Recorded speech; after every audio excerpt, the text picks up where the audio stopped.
Everyone, আসসালামু আলাইকুম। Welcome to মাহানুরস রান্না বান্না। আরও একটি নতুন ভিডিও নিয়ে আপনাদের সামনে হাজির হয়ে গেলাম। আজকে তৈরি করে দেখাবো বিকেলের নাস্তায় চিকেন ফ্রাই, যেটা খুব সহজ এবং ইজিভাবে তৈরি করার চেষ্টা করেছি।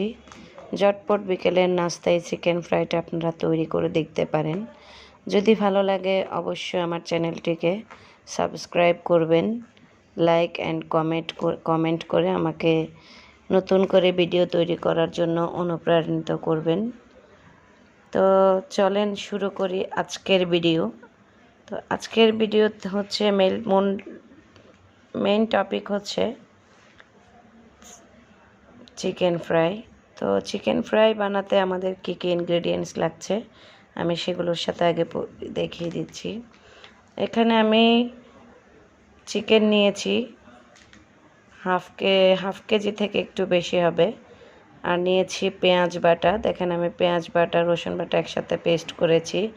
আদার গুঁড়া ব্যবহার করছি। তারপর এগুলো আমি এরপরে ব্যবহার করছি 1 টেবিল চামচ পরিমাণ সয়া সস। এরপরে ব্যবহার করছি 1 টেবিল চামচ পরিমাণ টমেটো সস। এটা আমার নিজের বাসায় তৈরি করা টমেটো সস। এরপরে ব্যবহার করছি 1 টেবিল চামচের থেকে একটু কম, 1 টেবিল চামচের মতো আপনার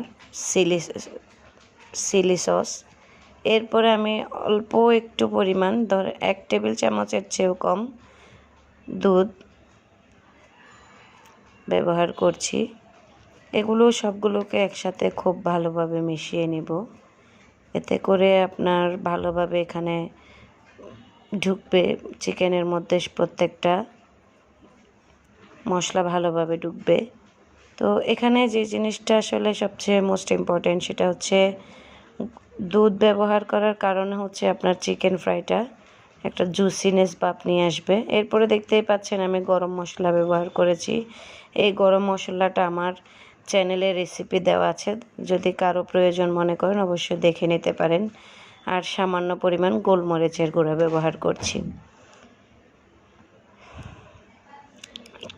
একটু সামান্য পরিমাণ আমি লাল মরিচ অ্যাড করছি, এতে করে কালারটা সুন্দর একটা লুক নিয়ে আসবে আপনার চিকেন ফ্রাইটা ভাজি হওয়ার পরে।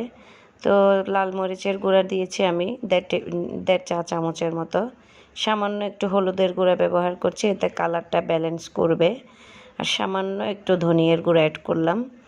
এরপরে যে জিনিসটা অ্যাড করব সেটা হচ্ছে 2 টেবিল চামচ কর্নফ্লাওয়ার। 2 টেবিল চামচ পরিমাণ কর্নফ্লাওয়ার দিয়ে দিয়েছে, এতে আপনার উপরে কোটিংয়ের কাজ করবে এটা কর্নফ্লাওয়ারটা। এরপরে আমরা একটা ডিম এখানে অ্যাড করে দিচ্ছি। তো উপরের বাইন্ডিংয়ের জন্য এই জিনিসটা কাজ করবে। আশা করি আমার রেসিপিটা আপনাদের ভালো লাগবে। বিকেলের নাস্তার জন্য ঝটপট এই জিনিসটা আপনারা তৈরি করে দেখতে পারেন। যদি ভালো লাগে অবশ্যই আমার চ্যানেলটিকে সাবস্ক্রাইব করবেন। আর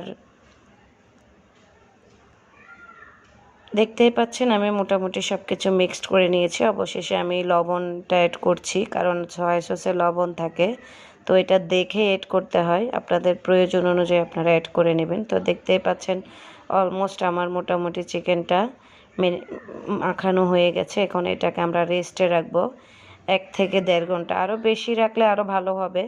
তো আমার আসলে বিকেলের নাস্তায় তৈরি করছি, তাই এত বেশি টাইম দেওয়া পসিবল না।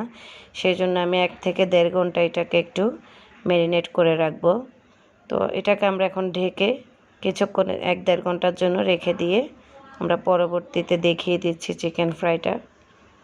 তো সেই পর্যন্ত আশা করি সবাই আমার চ্যানেলটি সাবস্ক্রাইব করবেন। তো দেখতেই পাচ্ছেন 1.5 ঘন্টা পরে আমার এটা কেমন হয়েছে। তো আমি দেখতে পাচ্ছেন এই কড়াইটাতে আমি এই চিকেনগুলো ফ্রাই করব। তার কারণ হচ্ছে আসলে আমি এখানে সবসময় অয়েলের জিনিসগুলো ফ্রাই করি। এই কড়াইটা হচ্ছে আপনার লোহার একটা কড়াই। এই কড়াইতে জিনিস যদি ফ্রাই করি সেক্ষেত্রে অয়েলটা খুব কম টানে, তার জন্য আমি এটাতে সবসময় ফ্রাই করি। অয়েল যদি কম টানে তাহলে সেক্ষেত্রে ওটা স্বাস্থ্যকর, সেজন্য আমি এখানে সবসময় ফ্রাই করি। তো দেখতেই পাচ্ছেন আমার চিকেনগুলো একে একে আমি এখানে ছেড়ে দিচ্ছি। তেলটা কেমন গরম হয়েছে আপনারা দেখেই বুঝতে পারছেন। খুব বেশি গরমও দেওয়ার দরকার নেই, আবার খুব ঠান্ডা দেওয়ার দরকার নেই। মিডিয়াম একটু গরম হলেই কিন্তু চিকেনটা আমরা এখানে ছেড়ে দিব। তো এটাকে আমি লো আঁচে ভাজবো না, এটাকে আমরা মোটামুটি মিডিয়াম আঁচে ভেজে নিব। এতে করে আপনার চিকেনের যে ভেতরের ইয়াটা সেটা একদম জুসি জুসি জুসি ভাব থাকে। আর যদি আমি আস্তে আস্তে করে দেই সেক্ষেত্রে কিন্তু ওই জুসটা টেনে নিয়ে নেয়। সেজন্য আমি খুব বেশি এটাকে আপনার লো আছে ভাজবো না। তো দেখতেই পাচ্ছেন আমার চিকেনগুলো মোটামুটি দেওয়া শেষ। এখন আমার এক পিঠ আমি কিন্তু উল্টিয়ে দিয়েছি, তো দেখতেই পাচ্ছেন আমার চিকেনের অবস্থা। তো এখন আমরা একে একে এগুলো উঠিয়ে নিব। দেখেন কালারটা কেমন সুন্দর হয়েছে।